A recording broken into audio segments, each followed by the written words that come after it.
आज आपण बघणार आहोत अगदी घरच्या घरी कमी साहित्यात कमी वेळामध्ये 15 ते 20 मिनिटात तयार होणारा आणि अगदी हायजेनिक पद्धतीत चायनीज गाडीवर मिळतो तसा मस्त व्हेज फ्राईड राईस घरामध्ये कसा तयार करायचा त्याची रेसिपी बघणार आहोत। सोबतच छोट्याशा कोबीपासून सगळ्या कुटुंबासाठी पोटभर कुरकुरीत कोबीचे मंचुरियन सुद्धा शेअर केलेलं आहे। आता तुमच्यापैकी हे बनवताना एखादं साहित्य नसेल तर त्याला पर्याय म्हणून सुद्धा मी तुम्हाला सुचवलेलं आहे। आणि चायनीज पदार्थ बनवताना काही सिक्रेट टिप्स मी तुमच्यासोबत शेअर केलेल्या आहे, म्हणून रेसिपी अगदी शेवटपर्यंत नक्की बघा। जर आवडली तर एक लाईक नक्की करा। चला तर मग सुरुवात करूया। फ्राईड राईस कोणताही असो, चिकन असो किंवा व्हेज असो, पहिली आणि महत्त्वाची अशी टिप, घेतलेला कोणताही तांदूळ जुना असावा, जसा भात केल्यावर छान सुटसुटीत किंवा मोकळा होतो। अगदी रोजच्या वापरातला जुना तांदूळ घेतला तरीसुद्धा चालू शकेल किंवा असा हा लॉंग रेन घेतला तरीसुद्धा चालू शकेल। फक्त भात केल्यावर छान मोकळा आणि सुटसुटीत होण्यासाठी आपल्याला इथे जुना तांदूळच वापरायचा आहे। तर इथे आपण 1 कप किंवा पाव किलो प्रमाणात लॉंग रेन किंवा जुना राईस घेतलेला आहे, ज्यापासून 3 प्लेट किंवा 3 जणांना फ्राईड राईस अगदी पोटभर पुरतो। 1 2 ते 3 पाण्याने स्वच्छ धुवून घ्यायचं आहे। छान धुतल्यावर यामध्ये भरपूर पाणी घालायचं आहे आणि 5 मिनिटासाठी बाजूला ठेवून द्यायचं आहे। खूप जास्त वेळ आपल्याला भिजत ठेवायचं नाही। आता इथे तांदूळ भिजतोय तोवर बाजूला आपण गॅसवर पाणी उकळत ठेवणार आहोत। आता जितका तुमचा कप तांदूळ त्याच्या 8 पट तुम्हाला इथे एका भांड्यामध्ये पाणी उकळत ठेवायचं आहे। थोडं जास्त घेतलं तरी सुद्धा चालू शकेल, पण तुम्हाला अंदाज नसेल, पहिल्यांदा बनवत असाल तर या पद्धतीने कपाने घेतलं तरी सुद्धा चालू शकेल।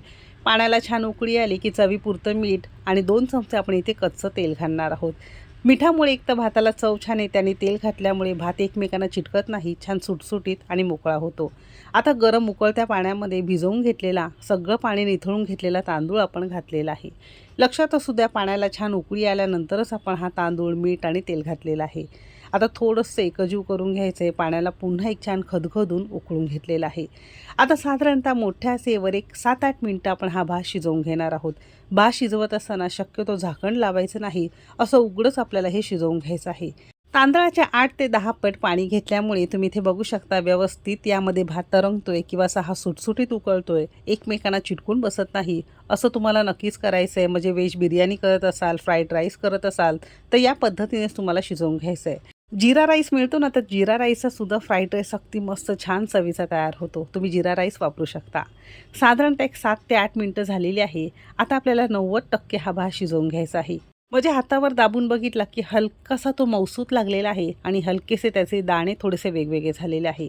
आता गरम असतानाच पटकन शिजवून घेतलेला भात एखाद्या चाळणीवर किंवा अशा कोणत्याही गाळणीवर काढून घ्यायचा आहे। गरम गरम काढून घेतलेल्या भातावर पटकन थंड पाणी घालायचं आहे। म्हणजे नॉर्मली आपलं पिण्याचं पाणी असतं अंड्यातलं, ते वापरायचं आहे। गरम गरम 90% शिजलेल्या भातामध्ये जेव्हा तुम्ही थंड पाणी घालता तर त्याची कुकिंग प्रोसेस थांबते आणि भात तुमचा चिकट होत नाही आणि पटकन उलथानाने असं हे हलक्या हलक्या हाताने आपण सुटसुटीत करून घेतलेला आहे। आणि हा भात शक्यतो पंख्याखाली थंड करायचा नाही, किचन प्लॅटफॉर्मवरच साईडला आपल्याला ठेवायचं आहे। पंख्याखाली जर तुम्ही हे करून ठेवलं तर हा भात कडक होतो।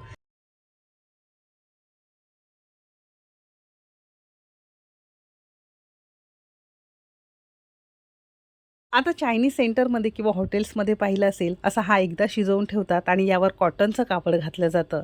असं केलं की काय होतं, भात तुमचा कडक होत नाही आणि खातानाही अगदी छान लागतो। पहिलं काम झालं आता दुसरं काम म्हणजे आपल्याला गॅसवर एक कढई गरम करत ठेवायची आहे। तुमच्याकडे जर चायनीजची मोठी कढई असेल तर ती सुद्धा तुम्ही इथे वापरू शकता। जर नसेल तर माझ्याप्रमाणे अशी घरातली भाजीची छोटीशी कढई वापरली तरीसुद्धा चालू शकेल। पळीभर तेल घेतलेलं आहे। एक 10 ते 12 लसणाच्या पाकळ्या आणि 2 इंच आल्याचे तुकडे छान बारीक बारीक चिरून घेतलेला आहे। चायनीज कोणत्याही पदार्थांमध्ये लसूण आणि आल्याचा जास्त मारा केला जातो आणि त्यानेच तुमचं जेवण किंवा चायनीज पदार्थ चवीला छान लागतात। आलं लसूण साधारणतः मिनिटभर मध्यम आचेवर हलकासा बदामी रंग होईपर्यंत परतून घेतलेला आहे। आता यामध्ये आपण काही बेसिक भाज्या घालणार आहोत, ज्यामध्ये बारीक चिरलेला कोबी आहे, बारीक चिरलेला गाजर आहे, थोडीशी ढोबळी मिरची आहे, कांद्याची पात आहे आणि साधारणतः एक मध्यम आकाराचा कांदा घेतलेला आहे आणि कांद्याची पातसुद्धा थोडीशी आपण यामध्ये चिरून घेतलेली आहे। साधारणतः एक 2 कप आपण या मिक्स भाज्या घेतलेल्या आहे। भाज्या तुम्ही तुमच्या आवडीनुसार कमी अधिक करू शकता, पण या सगळ्या भाज्यांना छान बारीक बारीक चिरूनच आपल्याला इथे वापरायचं आहे। तुमच्याकडे मक्याचे दाणे असतील ते सुद्धा तुम्ही थोडेसे यामध्ये वापरू शकता। लक्षात असू द्या, या भाज्यांना अजिबात आपल्याला शिजवायच्या नाही, थोड्याशा क्रंची ठेवायच्या आहे। तर मोठा गॅस करायचा आहे आणि फक्त मिनिटभर थोडंसं वर खाली असं हे परतून घेतलेलं आहे। मोठ्या आचेवर थोडंसं असं हे परतून घेतलं की भाज्या छान क्रंची होतात आणि याला छान स्मोकी फ्लेवर येतो. तर मिनिटभर भाज्या मस्त मोठ्या आचेवर परतून घेतल्या की यामध्ये 1 चमचाभर रेड चिली सॉस घातलेला आहे. तुमच्याकडे नसेल तर चमचाभर टोमॅटो केचप किंवा टोमॅटो सॉस, त्यामध्ये अर्धा चमचा काश्मीरी मिरची पूड घालून मिक्स करून तुम्ही यामध्ये वापरू शकता. आणि यामध्ये अर्धा चमचा पण इथे सोया सॉस घातलेला आहे. सोया सॉस एक तर असेल तर घाला, नसेल तर नाही घातला तरीसुद्धा चालू शकेल. अर्धा चमचा तुम्ही याऐवजी विनेगर यामध्ये वापरू शकता, तरीसुद्धा अगदी छान चव येते. अर्धा चमचा किंवा चवीपुरतं मीठ घालणार आहोत. आता हे सुद्धा सगळी जिन्नस मोठ्या आचेवर छान 1 मिनिटभर आपण मस्त परतून घेणार आहोत. खूप जास्त शिजवायचं नाही इतकं लक्षात ठेवायचं आहे. फक्त या सगळ्या जिन्नसांमध्ये छान एकजीव झालेला आहे. छान सगळ्या घरात सुगंध पसरलेला आहे. आता यामध्ये शिजवून घेतलेला भात घालणार आहोत. बघू शकता भात मस्त सुटसुटीत झाल्यासारखा दिसत असेल. आता यावर थोडीशी कांद्याची पात भुरभुरलेली आहे आणि थोड्या भाज्या ठेवलेल्या होत्या त्यासुद्धा वरून आपण यामध्ये भुरभुरणार आहोत. आणि पुन्हा गॅस मोठाच ठेवायचा आणि मोठ्या आचेवर ही सगळी जिन्नस अगदी हलक्या हलक्या हाताने छान आपल्याला एकजीव करून घ्यायचं आहे. जसजसं तुम्ही हे परतत जाल तसा रंग याचा बदलायला सुरुवात होतो.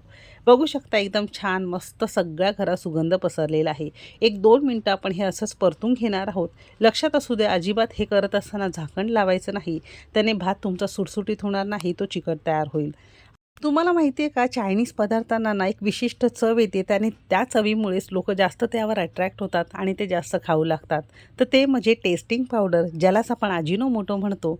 पण अजिनोमोटो आपल्या शरीरासाठी हानिकारक आहे, तर असे हे पदार्थ आपल्याला खाल्ले नाही पाहिजे. तर आपण यामध्ये सुद्धा वापरलेलं नाही. चायनीजवाल्यांचं ते सिक्रेट असतं, ते भरपूर प्रमाणात त्यामध्ये वापरतात. आणि चायनीज दुकानांमध्ये सुद्धा केशरी रंग वापरला जातो. खूप जास्त प्रमाणात त्यामध्ये केमिकल असतात, आपल्या शरीरासाठी खूप जास्त घातक असतात, हानिकारक असतात. तसे हे पदार्थ न खाल्लेच बरे. शिजवलेला तांदूळ घातल्यावर 1-2 मिनिटं मस्त मसाल्यांमध्ये परतून घेतलेला आहे आणि या स्टेजला गॅस बंद केलेला आहे. तर अगदी हायजेनिक पद्धतीत विकत मिळतो त्या एक प्लेटच्या तुलनेत सगळ्या कुटुंबासाठी अगदी पोटभर मस्त फ्राईड राईस आपण तयार केलेला आहे. जास्त प्रमाणात करायचं असेल तर प्रमाण तुम्ही दुप्पट घेऊ शकता. फ्राईड राईस तयार झाला आहे, तर इथे पटकन कुरकुरीत कोबीचे मंचुरियन कसे बनवायचे ते बघणार आहोत. एक छोट्याशा कोबीपासून भरपूर घरामध्ये मंचुरियन तयार होतात. मग विकतचे कशाला खायचे, घरामध्येच तयार करा. कोबीचे कुरकुरीत मंचुरियन बनवण्यासाठी सगळ्यात पहिल्यांदा इथे आपण एक 200 ग्राम प्रमाणात छोटासा कोबी होता, त्याला छान मोठ्या किसणीवर किसून घेतलेला आहे. अगदी बारीक बारीक चिरून घेतला तरीसुद्धा चालू शकेल. जास्त करायचं असेल तर तुम्ही जास्तसुद्धा करू शकता. कपाने मोजाल तर साधारणतः एक 4 कप आपण इथे कोबी घेतलेला आहे. अगदी पाव चमचा आपण यामध्ये हळद घेतलेली आहे. कोबीच्या मंचुरियनला रंग छान येण्यासाठी नॅचरली आपण इथे काश्मीरी मिरची पूड घेतलेली आहे. कोणत्याही प्रकारचा आर्टिफिशियल रंग फ्लेवर आपल्याला इथे अजिबात वापरायचं नाही. 2 चमचे ताजं आलं लसूण पेस्ट घेतलेलं आहे. म्हणजे 15 ते 20 लसणाच्या पाकळ्या, 3 इंच आलं आपण किसणीवर ताजं किसून घेतलेलं आहे. ताजंच घाला म्हणजे चवीला अगदी छान लागतं. 1 चमचाभर आपण इथे सोया सॉस घेतलेला आहे. तुमच्याकडे नसेल तर न घालता सुद्धा तुम्ही तयार करू शकता. अर्धा चमचा किंवा चवीपुरतं मीठ घालणार आहोत. सोया सॉसमध्ये सुद्धा पुरेसं मीठ असतं किंवा कोणत्याही चायनीज सॉसमध्ये मीठ असतं, तर त्यानुसार थोडंसं कमीच तुम्हाला इथे मीठ वापरायचं आहे. आता ही सगळी जिन्नस कोबीमध्ये छान एकजीव आपल्याला मिक्स करून घ्यायची आहे.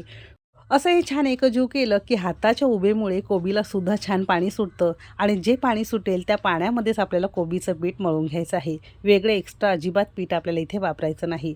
जर 4 कप तुमचा कोबी असेल तर त्याला बरोबर 1 कप आपण इथे कॉर्नफ्लोअर घेतलेला आहे. कॉर्नफ्लोअर तुम्हाला कोणत्याही किराणा स्टोअरमध्ये अगदी सहज उपलब्ध होईल. तुमच्याकडे कॉर्नफ्लोअर नसेल तर याऐवजी 1-2 कप पोहे असतात, जाड पातळ कोणतेही घ्या आणि मिक्सरला चांगली बारीक पूड करून तुम्ही यामध्ये वापरू शकता. तर ते सुद्धा चालू शकेल.